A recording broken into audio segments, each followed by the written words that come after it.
Mickey Thrasher probably didn't need this thing, but some of y'all might need it. That's it. So.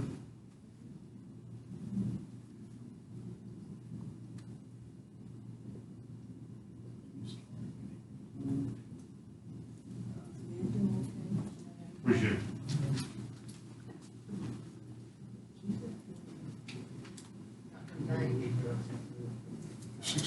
All right, ready?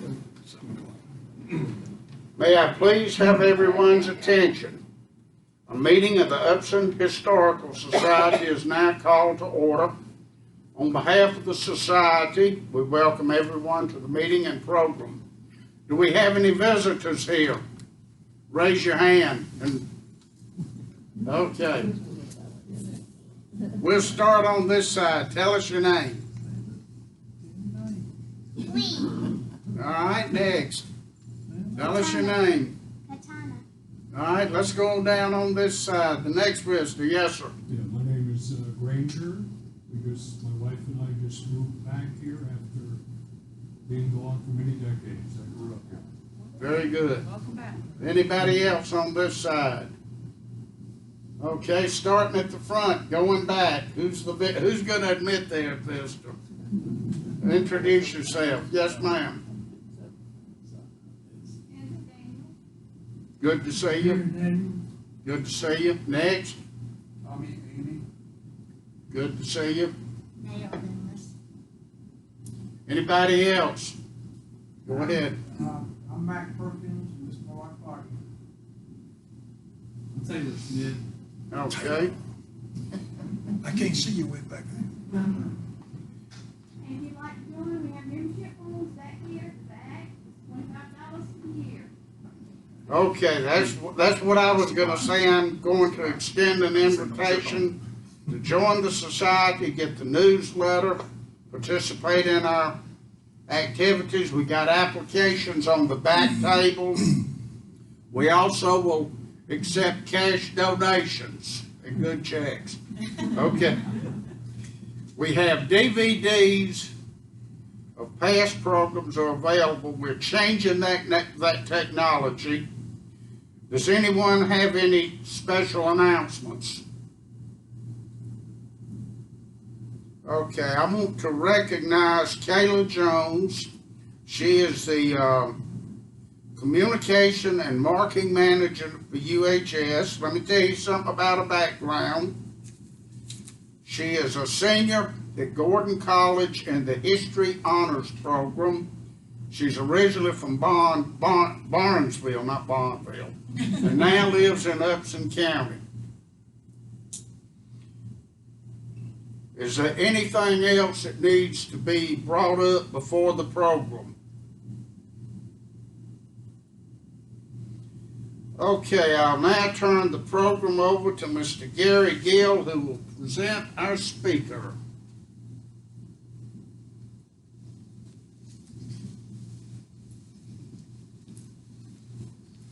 Hey, we're glad to see all of you here tonight. We've got a good crowd. We've got a lot of visitors.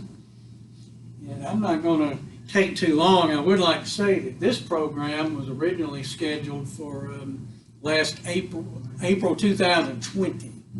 And it's like Linda Bass last month. It's been on hold that long because we had the COVID and we didn't have any programs last year. So it's about time we got this thing going. And I would like to remind you, if you have any questions or comments, please withhold them until after the formal program is over, and we'll provide time afterward. They have a lot to do, and they need to work their way through it without any interruption, but they'll be glad to entertain you after that.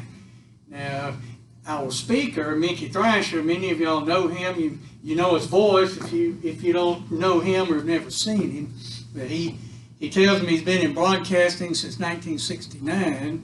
He's been the voice of local high school football and occasionally basketball. He's done baseball, Little League Baseball, off and on for decades as well. But he's been the voice of R.E. Lee and Upson High and Upson Lee football since the early 80s, right?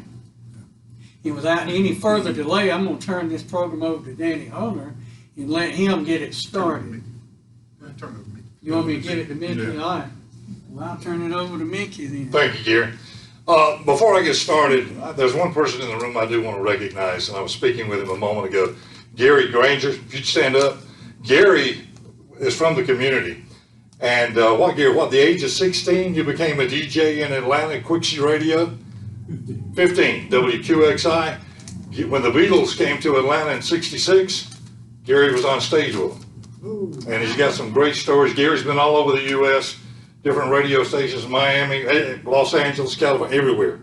And I'm not talking about WTGA stations, I'm talking about the major markets. So Gary would be a great one to, if you can get him to let go of some information, would be a great one to talk to.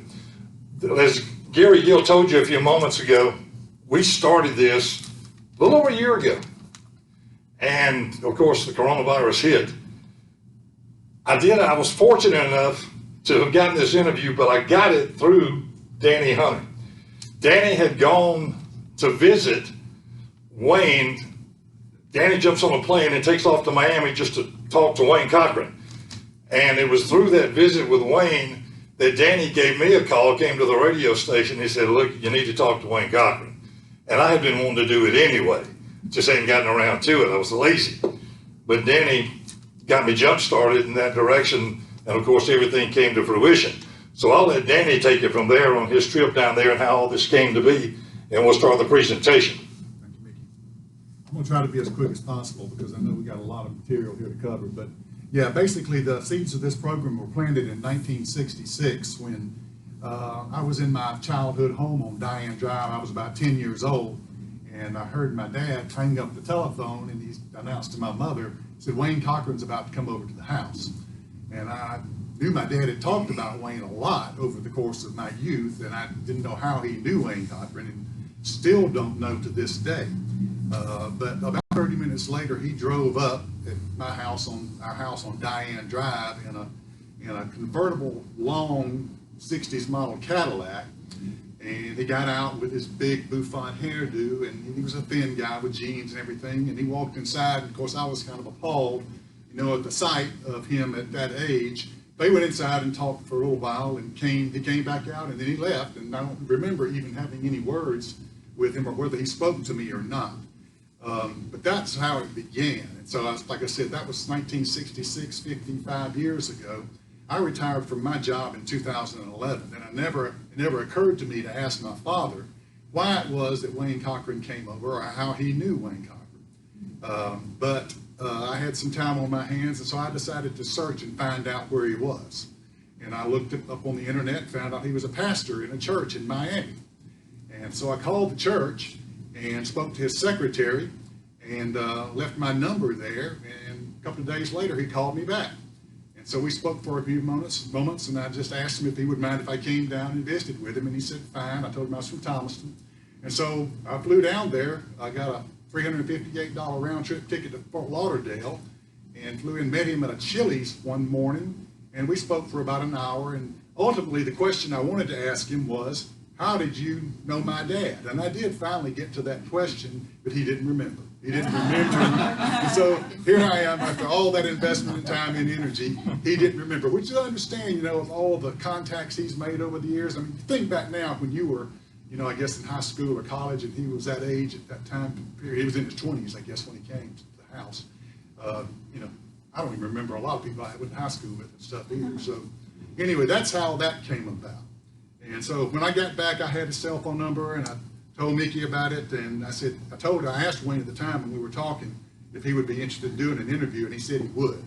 And so I turned the telephone number over to Mickey. Mickey called Wayne, and then Mickey's radio interview came about as a result of that.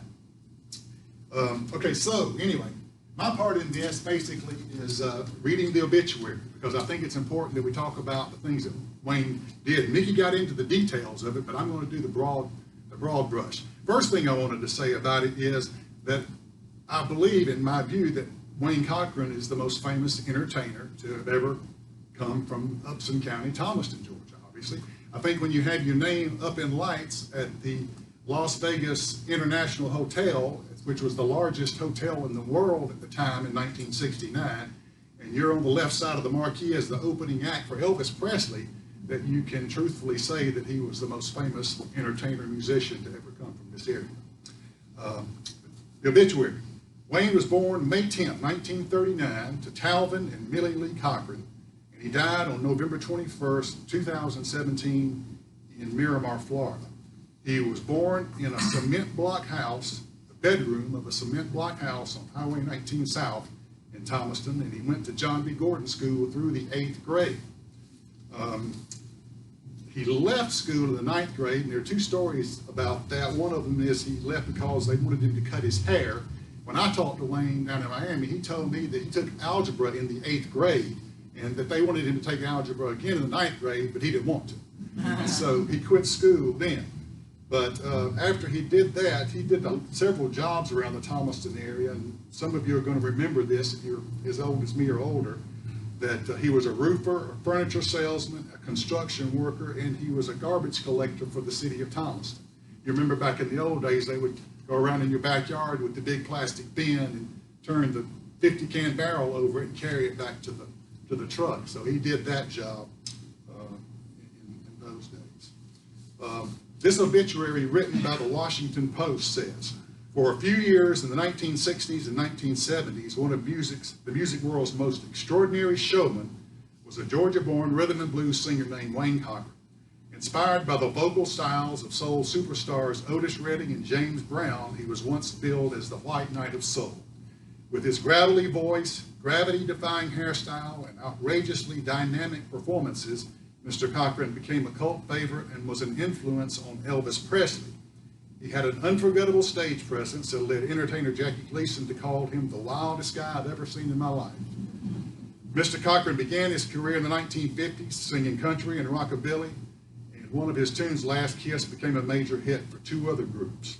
In the 1960s, he was a headliner in Las Vegas and appeared on national television shows such as The Merv Griffin Show, Johnny Carson Show, David Letterman, and he appeared in the Apollo Theater.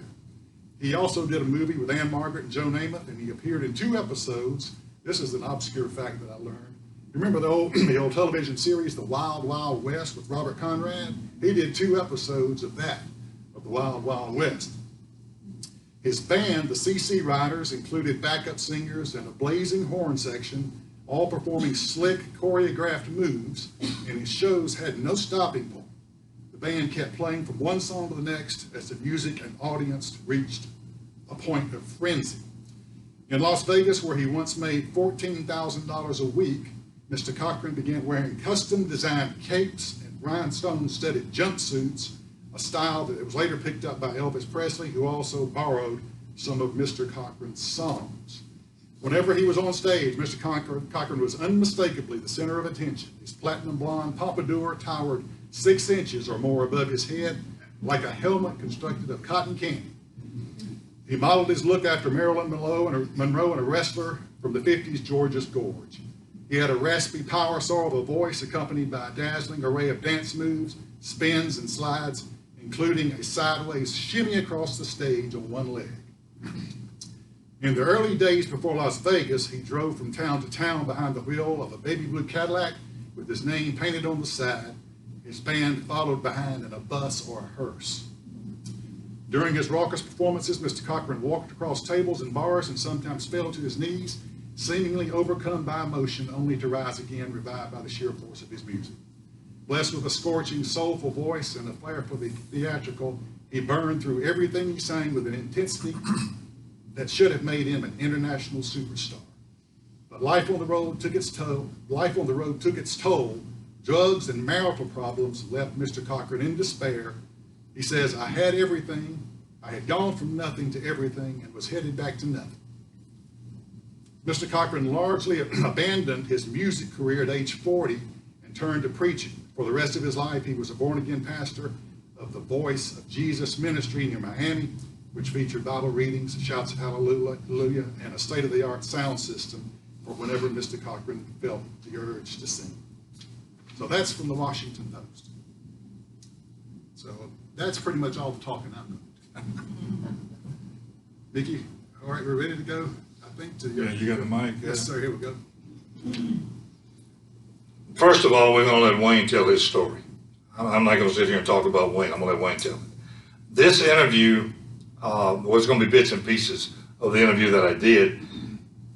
The interview was about 2 hours with Wayne, and editing that thing down to do what we're doing tonight was a chore. I didn't know what to leave in, what to take out, and I loved doing it because I got reacquainted with Wayne again because it'd been a while.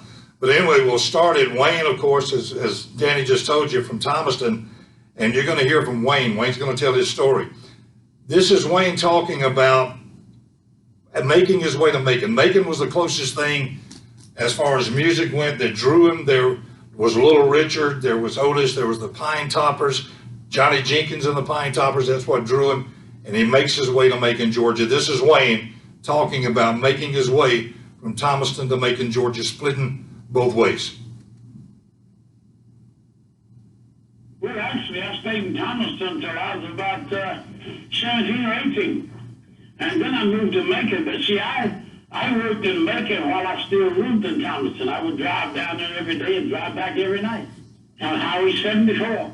Tell us about getting into the music. What prompted you? What was your inspiration musically?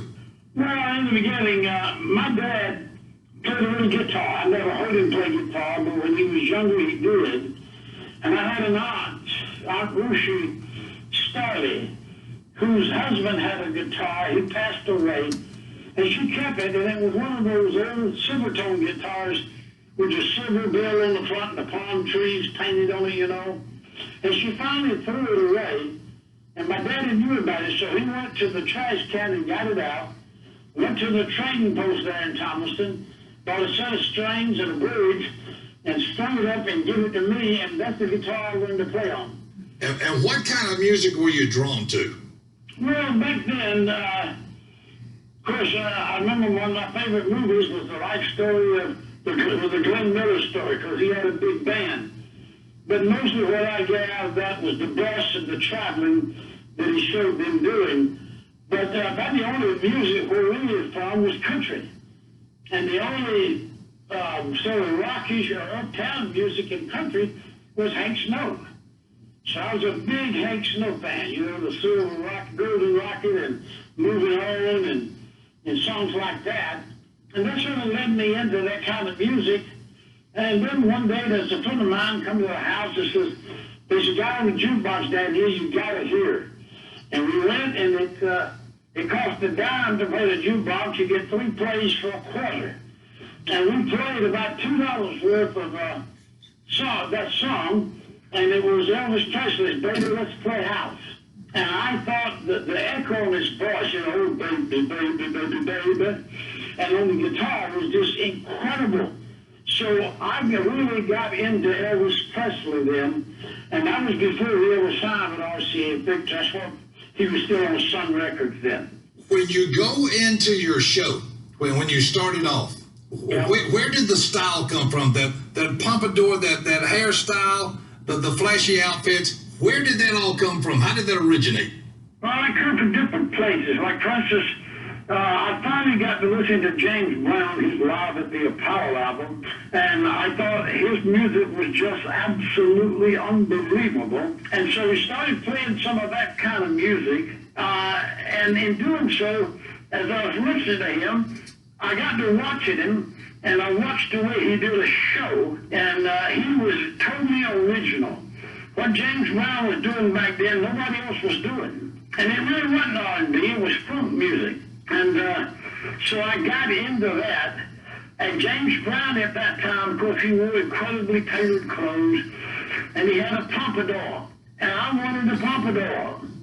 So in Louisiana, I was playing in Louisiana about that time, and down the road in Shreveport, in Bossier City, was a club called the Whiskey A Go-Go and the Peppermint Lounge. And in the Peppermint Lounge, there was a local group actually from Beaumont, Texas, called It and Them. And that was Johnny and Edgar Willis. And the fascinating thing about them, of course, they were albino, and every time the lights changed color over their head, their hair changed color. So I got a guy there in Louisiana to bleach my hair out, and it took several bleachings to get it up snow white or platinum. And that's how I came up with the color. And then I got the hairdresser to comb it in a bouffant style, which was like James Brown. So that's where I got the clothes and the hair and the music. Of course, then I started designing my own clothes. I even designed some of Elvis's clothes. But it was mostly James Brown that I styled myself after for his show. You heard him reference New Orleans. I did an interview with a guy, Devil McClinton, not long ago, and Devil was talking about shows he used to play in New Orleans, and he said one of the craziest acts I ever caught was a guy named Wayne Cochran. And I told him, I said, well, believe it or not, he's from my hometown. But moving on, Wayne talks about getting his start really in music and things taking off for him. Well, I took 3 guitar lessons from a woman named Miss Price. She played piano, actually. And I learned 3 chords, G, C, and D. And took those 3 chords, and you can play almost anything for strumming, not picking. And I started just sitting around listening to radio and learning how to play songs that way. I watched television. Boots would all the TV wranglers would be over in Atlanta. And I'd watch their hands and where they were at on the guitar when they made chords. And that's how I learned. And then I started teaching a couple of guys that lived around me. Sidney Adams and Joseph Carpenter and Luke Kennedy. And we formed a little band called the Blue Cats. And we played there at the RVA Club. I'm sorry, the Veterans Club. And they paid $50 for one night, and that was $12.50 a piece. And that was a lot of money back then. I mean, my daddy worked in Montpelier, and he only made about $35, $40 a week. And so I'm thinking I can make a living at this, but that's where that got started. Well, when he did get started, he picked a good one to start with. He became friends early with Otis Redding. And there's a great Otis Redding story I'll get to in a few moments. It has to do with sitting on the dock of the bay. But Wayne talks about recording, and Otis, of course, was part of the group Johnny Jenkins and the Pine Toppers. And this is when Wayne gets involved with those guys in Macon, Georgia. I played bass on Shop Bama and also a song called Fat Gal in his first recording session. And we did that in, I think, University of Georgia Studios in Athens, Georgia. Well, tell us how Otis went about having you play bass for him. How did that relationship develop? Well, I knew the song. Otis and I were very good friends. We got to know each other. And he didn't have no money or nothing to bring a whole band up, so I went up to play bass. How did you first meet Otis? Well, I met Otis through Phil Walden in Macon, Georgia, because Otis was a singer that was hired to sing with a group called Johnny Jenkins and the Pine Toppers. And I would go see them play. And that was my first really intro to rhythm and blues or the blues, with hearing them play. And I thought it was the most incredible music I'd ever heard in my life. And I started trying. I remember the first song I learned in a blues vein was Summertime Blues. Summertime and the living is easy, you know. Fish are jumping and cotton is high. You ain't gonna stop, keep going. And I learned that song, and I just enjoyed that. So Otis and I became very, very good friends. Otis was a sweet guy, incredibly neat, dressed well, spoke well. He was the real deal. And he allowed me, I had a music company called Cochran Music, and he allowed me to publish the Shout Bama Lama and These Arms of Mine, which later become a big hit. And of course I didn't have any money, and I was trying to get a reverb system, which cost $125. So I sold my whole publishing company to Phil Walden, which was Otis's manager, for $125. And that's how I lost that song. What about when Otis died in the plane crash? Do you remember when it happened? Oh, God, I will never forget. He was supposed to spend that weekend with my wife and I down here. I was flying in, flew through Atlanta, and he was at the airport. He told me about getting a new airplane, wanted to take me a ride in it. And he is about to have surgery on his throat to cut off nodules, because you get rasp and hoarseness. And he did that, and then he didn't sing for 30 days and nights, his wrote notes. I did that myself twice. And that weekend, he was supposed to spend down here the weekend with us, and they cleared him to sing, and he was going to fly to Cleveland, Ohio, to do a show we all did back then called Upbeat, a TV show. And he did that on a Saturday, but then they got him to stay over and fly to Madison, Wisconsin to do a nightclub. And it was flying into Madison, Wisconsin that the plane went down in the lake and he was killed. And it was the biggest shock and most hurting thing in my life at the time. I could not believe, Otis Redding was dead. You know, what a loss we suffered. You know, word was that the part of sitting on dock of the bay where he puts that whistling there at the end of it, he was actually going to go back into the studio and put words to that. He just put the whistling in to fill that gap up, but of course didn't have the chance to do it. It was released after he was killed, and it was his first ever #1 hit.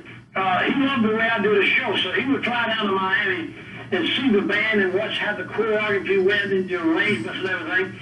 And he would actually learn our arrangements and our choreography to his records. I miss him. I really wanted to know how close he and Otis were, and I called. Phil Walden is no longer with us, but his brother Alan I know real well. And Alan at one time managed Otis at this particular time. And I asked Alan, I said, Alan, was Otis and Wayne really that close? And he said, Mickey, they were best friends.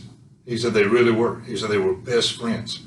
But moving forward, Wayne really started getting the recognition. There was a group that came up from Florida that he played with. He was staying more in Macon now, and he relates that part of it. Well, I played in Macon and going back and forth. There was a group come in down there from Florida named Body Cash and the Night Flyers. And my manager got me a gig in Lawton, Oklahoma at a nightclub for 4 weeks. Only I didn't have a band that would travel. My band was all local boys and they wouldn't go leave town. So we literally hired Body Cash and the Night Flyers to play behind me. And they were called Wayne Cochran, Body Cash and the Night Flyers. And we did about 4 or 5 months like that on the road. And then I started seeing James Brown's thing, and I was playing at the Jolly Roger at Flinders Alley in Nashville, Tennessee, and I got to listen to that. He had this song, Out of Sight. I wanted to hire some horns so I could play like that. Of course, a lot of my guys didn't want to play with horns, so I come home to Macon, and I fired everybody except the guitar and the bass player, and hired 2 new guys in rehearsal on the road. And I remember on the road, the first night, riding up the road in the bus, trying to think of a name for the group. And I got to think about the old circuit riders, the old preachers, and they would travel in circuits and do churches. Well, we did circuits too. You go into a nightclub in a town, and if you did a good business and he liked you, he would call all his friends in 2, 3, 4 states around, and they would book you. So you played that circuit. And so I just thought I'd call it Cochran Circuit Riders. And that's how CC Riders came about. Okay, I'm going to do a song here. Before I go into it, I want you to tell me if there's some history to it or not. Song's entitled Coo to Me Baby. Oh my God, yes. Bill Doggett had a song called Honky Tonk. It was instrumental.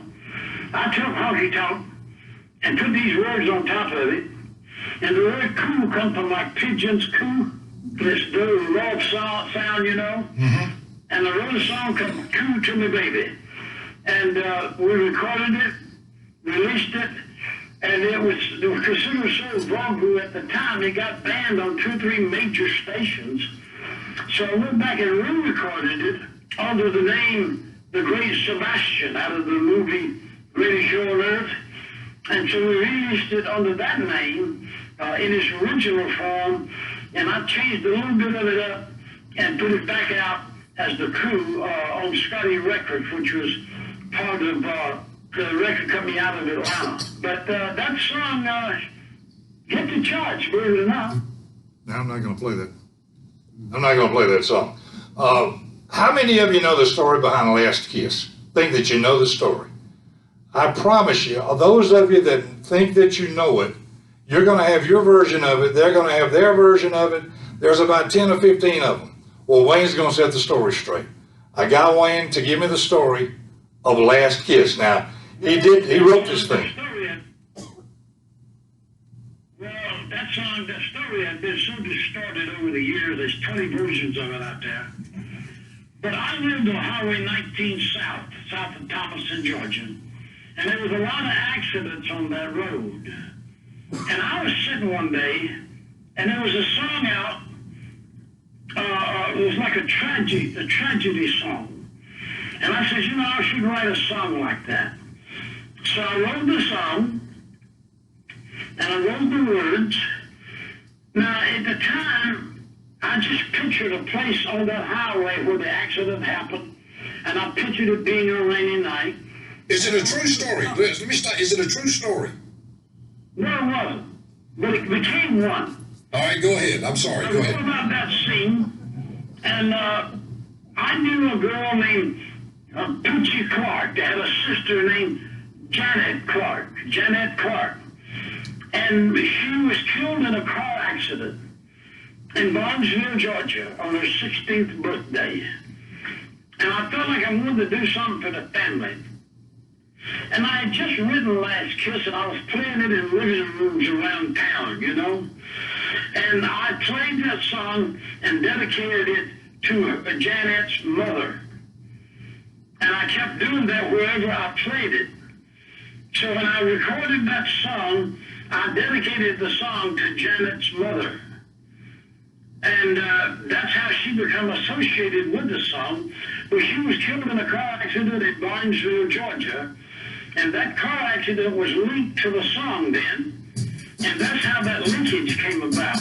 But when I wrote the song, it was not about a particular accident. It was about an accident scene in my mind that I wrote about. Oh, where can my baby be? The Lord took her away from me. She's gone to heaven, so I got to be good, so I can see my baby when I leave this world. We were out on a date in my daddy's car.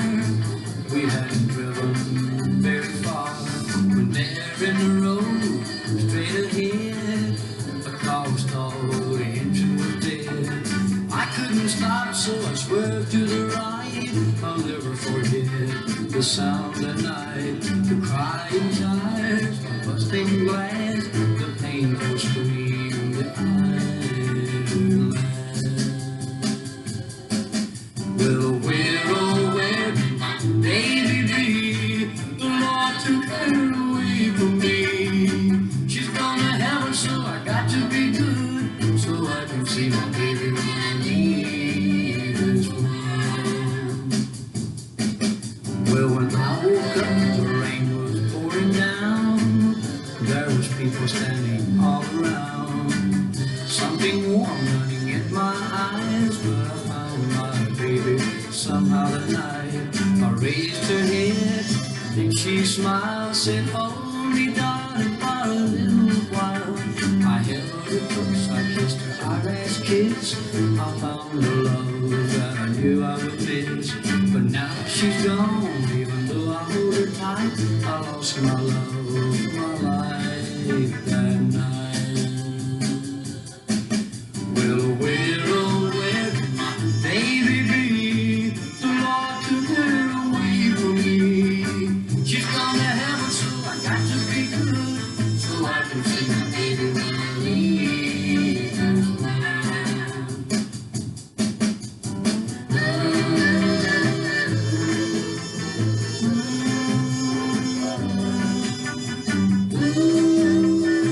Wayne, what goes through your mind when you think about the success that J. Frank Wilson and the Cavaliers had with your song? A song that they actually took up to #2 on the Billboard chart. I put it out on King Records, and of course King Records was an R&B label. James Brown was on King Records. And Sid Nathan, the president of King Records, put it out, but he didn't really like it. Never did anything with it. Never sold. And one day I walked into his office in Cincinnati, Ohio, and I said, Sid, why didn't my record of Last Kiss ever sell? He said, because it wasn't no good. And I laid down a Billboard magazine, and I said, then why is it #2 in the nation this week? And he didn't even know it. I mean, he was just stymied about it. And so J. Frank Wilson, had come to find out, was in Lubbock, Texas, recording an album. And on the way to the studio and back every day, he would hear my song, Last Kiss. And it was in Lubbock, Texas, was the only place my song became #1 on radio. And he heard it over and over, and he really liked the song. So they went in the studio and recorded it note for note. And that was the first record they put out off of his album on Josie Records. And it went straight to the top of the charts. How about the royalties with it? Are you getting any royalties? Back then, you really didn't get any, and your manager or your agent or somebody would always get the money and spend it. So I didn't really get any money out of it much. But when it started being re-recorded, I started getting my royalties, and I still get royalties to this day. I get 4 to 6 checks a year as royalties off of that song and going back to Miami. No, there was another group that covered that song too, a group called Pearl Jam. I don't know if you heard their version of it back in the 1990s or not. That was 1999, released in 2000, and it became the biggest version of it. And by the way, it is the only #1 song Pearl Jam has ever recorded. You were jumping to Number 10 now? number 10. Okay. Wayne got to know a lot. You heard him already talk about Elvis, James Brown, and there was the movie that was out with Ann Margaret and Joe Namath. What was the name of that movie? CC and Company. CC and Company. But he talks about his relationship with Ann Margaret. That movie was produced in 1970. It's 1970. It was right after Joe Namath won the Super Bowl. Right, I think so. Well, Ann Margaret and I had become very good friends. She just loved our show. And she was down here playing at the Fontainebleau Hotel, and they would come up to see our show. And one night, we were sitting on the balcony, overlooking the pool at the Newport Hotel where we were playing, and we got to talking about the movie Easy Rider. And they was talking, Roger Smith was her husband, talking about the fact we should write a movie and do it called CC Rider.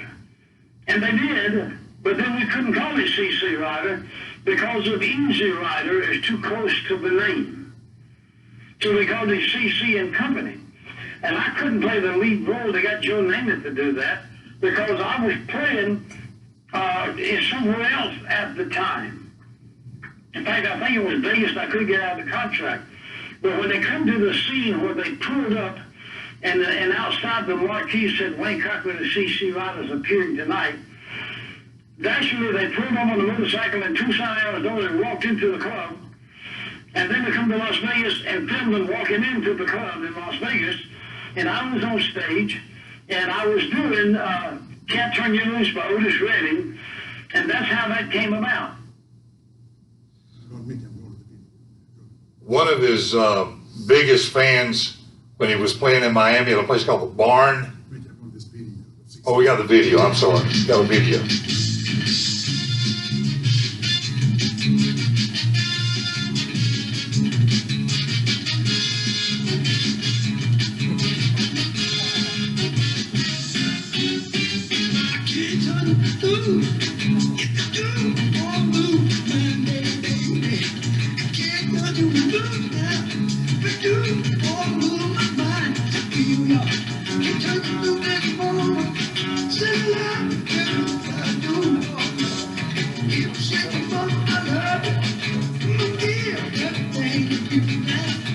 Dan just told me that's Ann Margaret and Joe Namath dancing in the background.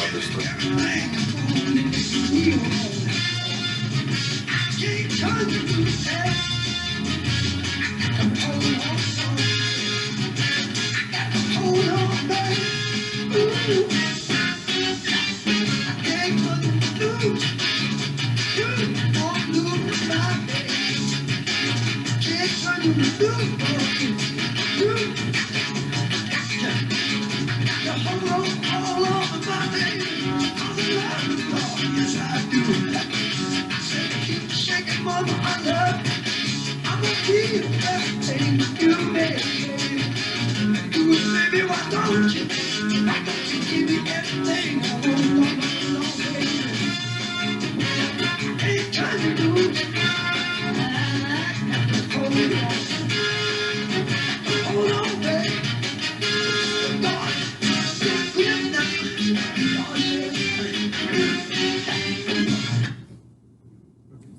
And it, yeah, that's it. I was saying a moment ago, I got a little out of sync right there. When Wayne made his way down to Miami, one of the places he played was a place called the Barn. And one of the regulars that visited there was Jackie Gleason. And of course, most of you remember the Jackie Gleason show that used to come on Saturday nights. And Jackie, having seen Wayne, of course, got him to the show. But this is Wayne talking about his association with Jackie Gleason and playing at the Barn. They never asked any local talent to be on the show because they didn't want to start a problem, you know. Everybody locally would want to be on the show. But he come out every Friday night. They did the show, taped it on a Friday night, and of course played it then on a Saturday night. And after the show was finished, which used to be about 4 or 5 o'clock in the afternoon, he'd take his whole cast and come out to the barn, sit down at the front table, and listen to the show. And so he really loved the show, and he got them to invite me to do the program. And I did different dance steps and different mic drops and different moves that people like. So I wanted to write a song in which I could do all those mic drops and everything on one song, because I did them on many songs together. And I wrote the song going back to Miami, and did Get Down With It on his show and go back to Miami on his show. But I did that so that I could do all those mic drops and all my dance steps. But we did his show, and it did Get Down With It, and we did Going Back to Miami. You remember when the song Going Back to Miami, has everyone here seen the movie The Blues Brothers? Well, that movie, John Belushi and Dan Aykroyd, they do that song. And there's one particular spot in the movie where John Belushi and Dan Aykroyd are in a sauna. I think it's with Stevie Lawrence. And they're talking about getting back out on the road. And Stevie makes a comment to him and said, well, if you do it, you got to, and I'm kind of paraphrasing here, he said, you got to do what Wayne Cochran does. And that's in the movie. But it was the influence of Wayne that actually brought the Blues Brothers into being. And this is Wayne talking about his association with them. Well, when they were in LA the first time, they're from Canada. They come out to see me in a club, talked to them that night after the show, and they were talking about our act on the way to LA, driving. And they put together a band off of the air to play R&B, and we were the band they modeled themselves after all their career. And finally one day I get a phone call at home, and it's John Belushi. And he says, we just taped a song that you wrote for our TV show. I want to call you and tell you that it's going to be on. They taped Going Back to Miami, and they reminded me it's going to be on, so I would listen to it. And I did. And later met them, flew out to LA to the Universal Amphitheater, went backstage and talked to them and watched their show, and our relationship just grew from that. And of course, when you talk about John Belushi, his demise with the drugs, and I'm sure that's one that probably had a little effect on you as well. Yeah, sure did. John Belushi was a sweet, sweet guy. He was just, he was all for everything. And he would do anything for you. And Dan Aykroyd also. Dan Aykroyd was the brains of that outfit. And, of course, he's still going. But we lost another artist when we lost John Belushi. Wayne talks about his home base being Miami. Miami was a big tourist town. People come to Miami, and they would all come out to the barn to see the show. So people from all over the world would come see our show in Miami and go back home and tell everybody about it. And so we started getting bookings, and when we come into their town, they bring all their friends out to see the show, and that's how we began to grow. In fact, that's how we got our first TV show, was from the Gleason show right there. Then, of course, we did Mike Douglas, Merv Griffin, Johnny Carson, and all of them. But it was, our show grew out of Miami. Home base was Miami. Of course, Las Vegas did the whole evening, you know. Now, what I hear is that in Miami, there were a lot of so-called wise guys that would leave New York and come down to Miami when the heat was too much on them up north. Did you mingle with any of those guys? Did you know any of those so-called wise guys? Oh, yeah, I know a lot of them. They hung out at the barn all the time. Any stories you'd like to tell? My girlfriend and I was in a car across the street from the barn, in a little shopping center there, and all of a sudden the car come up behind us and began to follow us, and I turned and went down an alley, and they began to shoot at us. And so we ran and got away, and then the next night, that car followed us out of the parking lot at the barn, and you could see in the windshield, a guy was laying down in the front seat with a rifle. And we got to the hotel, we got to the apartment building and ran in real quick and waited till they left. And then the next night, we were walking down the street there from the barn, just walking along talking on the break between shows, and this car pulled up beside us on the road, and the guy got out, leveled the rifle and began to shoot it. We just jumped over the side down into the water and drove off. And I had heard it was the syndicate because I had taken my girlfriend out of her business, and they didn't like the loss of revenue. All the syndicate guys would come to the barn to see our show. And my manager was from Chicago, and he knew some of them. So I was hiding in an unfinished apartment in the John Kennedy building there on 79th Street. And I got where I just couldn't take it no more. We kept performing, but I had two drummers. We split the drummers so that if anybody shot at me down the center, they wouldn't hit them. And we kept performing. So finally, I told my manager, I said, listen, I want you to go talk to them. I can't live like this, and tell them that if they really want me, tell me where to meet them, and I'll go meet them there, and they go ahead and get it over with. We were having a meeting in a place called Jimmy's South, right down the street from the barn. And they were having a meeting there with a lot of the heads of the wise guys. And my manager went in and says, listen, Wayne want me to come tell you what's been happening, da-da-da-da-da. And he's tired of running. He can't live like this. He can't hide like that no more. You just tell him where you want to meet him. He'll meet you there. And they said, we don't know what you're talking about. We haven't, none of us is threatening Wayne. He's like a son to us. We love him. And we'll find out who this is. And they stopped everything they were doing to begin to find out who was trying to shoot me. And they followed a guy, two guys in a silver Cadillac, because I told them that's what they were driving, out of the parking lot at the Castaways. And followed them to 79th Street and pulled them over and got out and says, they asked her, what y'all doing in town? Well, we come down here just to take a couple of weeks vacation from Canada, and we've been playing around with this wise duck down here, Wayne Cochran, with this little blonde hair, and tonight we're leaving town, so we're going by there, and we're going to slash his face and shave his head and kill him. And then they said, well, you got a problem. He's a friend of my boss. So they come to the barn that night, and they told me, you won't get a call from them anymore, and they won't bother you anymore. They are in the bay. That's one story I'd never heard. One more segment, and this has to do with Wayne getting to know Elvis Presley. Elvis was flying to Las Vegas to see our show. He came backstage to talk to us. In fact, I got a picture of him, me and him together in my dressing room in Las Vegas at the Flamingo Hotel. And that night, in that picture, we both weighed 164 pounds. That's how skinny we were. He later went up to 260, I went up to 280. But he would come over to see us and watch the show. And then I was having lunch with Bill Miller one day. He's the guy that booked all the acts in the Flamingo and the International Hilton. He owned Bill Miller's Riviera Club in New York when it was big. And he said, Wayne, I'm thinking about bringing Elvis in at the International. That was the biggest theater in in Vegas at the time. It seated 2,600 people. And I told him, I said, if you do, talk to Colonel Parker. I'd love to do that month with him.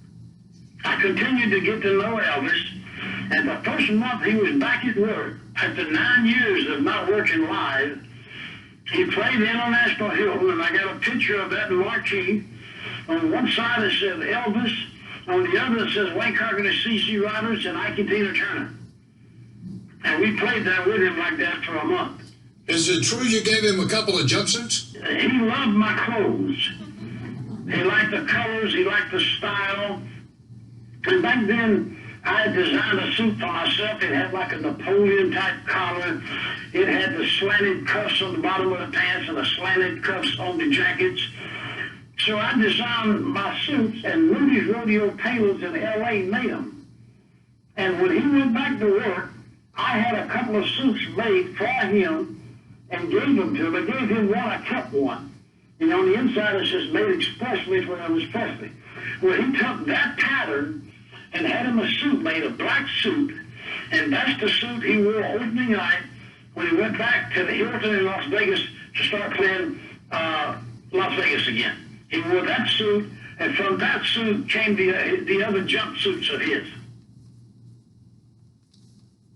Well, that's it for the audio cuts that Mickey did, and we're very fortunate to have had the Mickey have the background knowledge and understanding of music, be able to ask Wayne those questions when he was still living. So thank you, Mickey, for having done that. We're going to wrap up now with a little video montage that was done for Wayne at the time of his funeral. It's about 6 minutes long, and it covers pretty much all the things we've talked about tonight. So we'll finish up with that.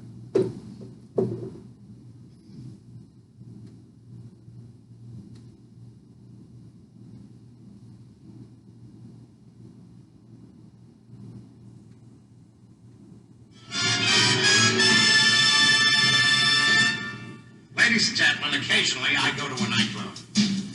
I like to bounce around town and see what's going on. One night I dropped into a place called The Barn. And what I saw there, I had never seen before and don't expect to ever see again. So I got to be good, so I can see my baby when I leave this world. I'm going to introduce to you the wildest combination and the wildest guy I've ever seen in my life. Ladies and gentlemen, here he is, and I know you're going to be wild about him. Wayne Cochran.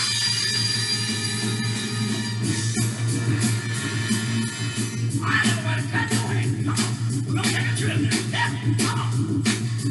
Going back to Miami.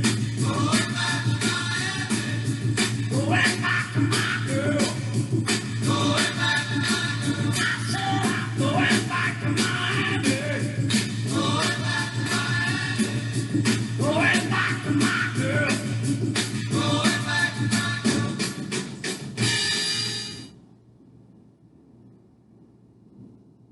Thomaston, Georgia, a little town in central Georgia.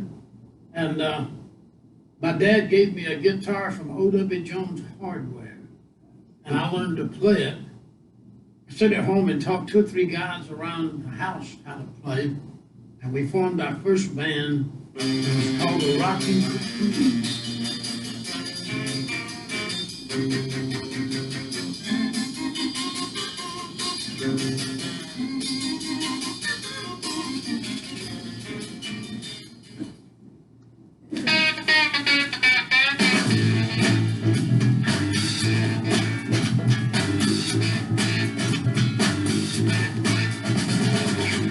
Georgia apple pie, looking at the tree.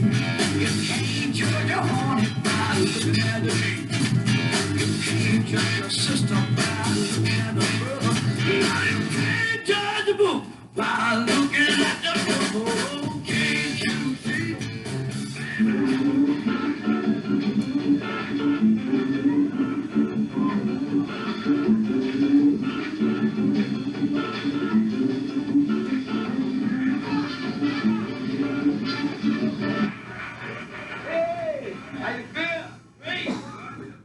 I don't know. I never thought I had a very good voice. I just thought I could sell a song, but I really didn't sing too good. So I just did my City's woman has captured my soul. A painted devil has come in my home. New York love won't let me be.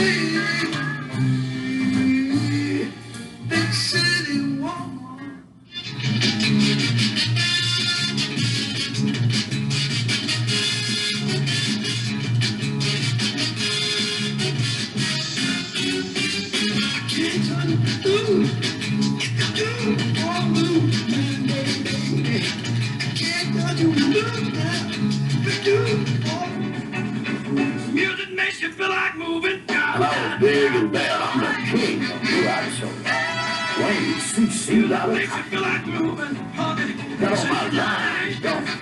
That is duty. music make you Had the best, okay. said it's alright. Lots of best.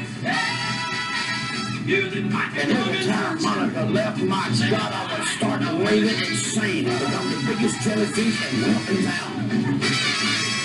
I ran off from my responsibility. Times have changed, you know what I mean? Well, what are you guys going to do? The same act? You wear the same practice suits? You'll scare people away. Don't you guys ever wear blue jeans or jumpsuits like Wayne Cochran and the CC Riders? Huh? I quit being a freak. I'm born again. I'm a minister of the gospel, and I'm on the Dave Letterman show. Praise God, I love it. I had nothing. I had lost everything I had, right down the road, lonely, from one music job to another, and my wife somewhere didn't know where, 1,000, 2,000 miles away, didn't know who she was out with or what she was doing. She wouldn't even talk to me. She tried twice to take her own life. I heard her so bad. She wouldn't come back to me. Our family was broke up. I had no hope.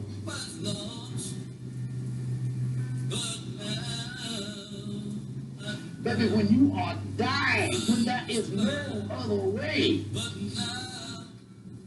and all of a sudden some little thing happens that looks hopeful, well, that's exciting. That's real exciting.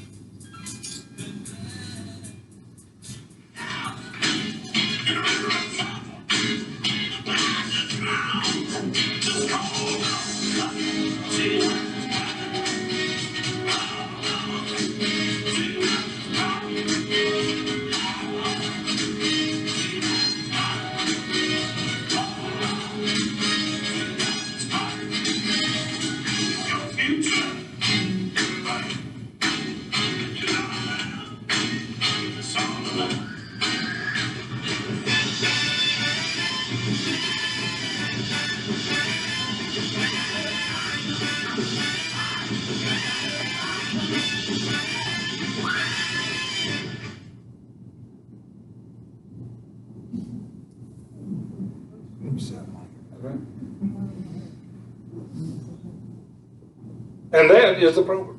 There was one segment we're not going to play because of time that Wayne went into. You heard him talk about hitting rock bottom, and one part of the interview that we had with him, he goes into details about hitting rock bottom and being born again. And that segment you saw with David Letterman, he does a great story on that. David wanted to play some of his music, but he said, no, I'm going to play some religious music, and I'm not leaving until I get to play it. And he would not get off the stage. And finally, David Letterman relinquished and said, play your music. And he played it, but he wasn't going anywhere until David let Letterman do it.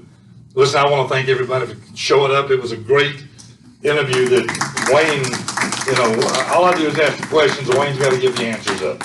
And a lot of times you get these people, they'll just give you so much and not give you the details, but Wayne didn't hold anything back. I wanted to ask, is there anybody in here that's related to Wayne? I thought that we might have had some relatives that may have shown up. But anyway, again, I want to thank you, Gary Gill. Thank you so much for the invite. Enjoyed it. Before we completely quit, anybody have a question or you would like to ask Mickey or comment? Is Wayne Cochran's wife still living? She did. She died. She did die. I want to say she died before he did. 6 months before. Yeah. Mickey, that deal where he drops to his knees, that was a move that James Brown did. Did he get it from James Brown? He got it from James Brown. He copied what he did from James Brown. That's where he got his moves from. And another thing, did you say that Pearl Jam had a #1? They took it to number 2. It didn't go to number 1, but it was their biggest hit. They did in 2000. Yeah. And he got royalties from that. He got most of his royalties from that Pearl Jam cover of the song. Mickey, when did you actually do that? Gee, I was hoping that wouldn't get asked. I can't remember. It was, I would say, where did you go down? What year did you go down? 12. He died in 2017, so about 15. About 14 or 15, 2014 or 15. And I was just surprised at what he was willing to, and like I said, this is just a smidget of the interview. I got about 2 hours with him. He talked about the pool room hamburgers. When he comes to town, he got to have a pool room hamburger. And and all that. But he really fond of Thomaston and Upson County. What caused his death? Pardon? What caused his death? Your cancer. Cancer. I didn't. Anything else?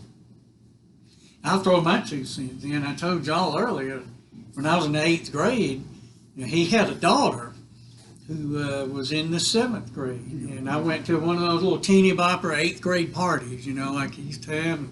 They had lived in a brick house down here in front of Lincoln Park. And her name was Cindy Cochran. And everybody was talking about that was Wayne Cochran's daughter.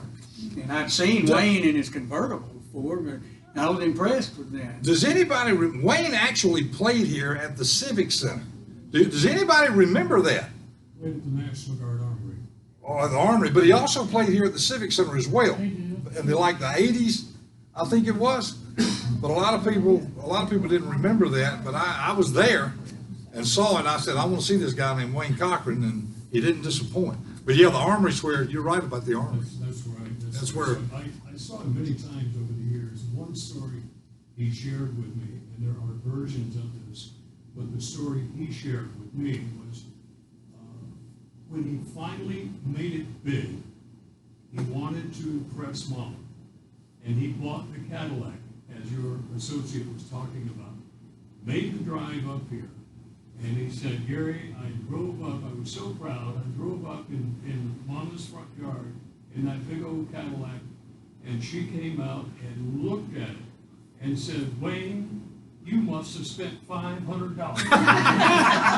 He said it was so deflating. That's great. That's he was great. a wonderful man. Yeah, he really was. Nice man. But listen, the people in Macon, Georgia, I mean, they revere Wayne Cochran. I mean, you go across Macon and they find out you're from Thomaston. And there was one guy was hoping was going to show up here tonight named Newton Collier. Newt played with Sam and Dave. And when he was young, he got to meet Wayne and actually played with the Pine Toppers. But he got to be good friends with Wayne, but his name was Newton Collier. And Newt's got some great stories about Wayne, the relationship he had with him. Newt couldn't make it up. But I'll tell you, anytime you go to Macon and they find out you're from Thomaston and you're talking music, did you know Wayne Cochran? Tell me about it. You get that. It's unbelievable. Before we adjourn, how many people remember Wayne Cochran? How many people listened to his music back in the day? Okay, great. Before we adjourn, I want to remind you that our November meeting will be our annual Veterans Meeting, and it'll be at the Senior Center on November the 6th, which is a Saturday morning. And Mr. Thomas Amy right here is going to be our speaker, and he's got a program and a PowerPoint. I've seen it before because he used to teach school at the high school, and he showed it to the kids about his time in Afghanistan, and a lot of interesting things, as I recall. And we also have a local Cub Scout group that's going to present the colors and do some things. And I hope you'll come out. It'll start at 11 o'clock, always 11 o'clock for a veterans ceremony. It'll be at the Senior Center, and we'll get more information out there in the public. We don't have too much time to do it, but it'll be Saturday morning, November 6th. Let's see, Mickey, as our custom is, you are now a member of the Historical Society. You get an honorary 1-year membership free. All you got to do is fill that out and give it to Wanda back there before you leave. And also, as a custom of ours, we like to give our presenters a gift, and I'm going to give you this sesquicentennial book that was written by Gordon Holston in 1975 when we had our sesquicentennial. Don't forget, our bicentennial is coming up very quick. Very quick. Won't be long. Thank you. So that's the end of the program. Feel free to mingle. We have a few things on display in the back that show pictures of Wayne and some things about Wayne, but you can hang around a little bit. We'll be around another 20 or so minutes taking everything down. Thank y'all. Come again.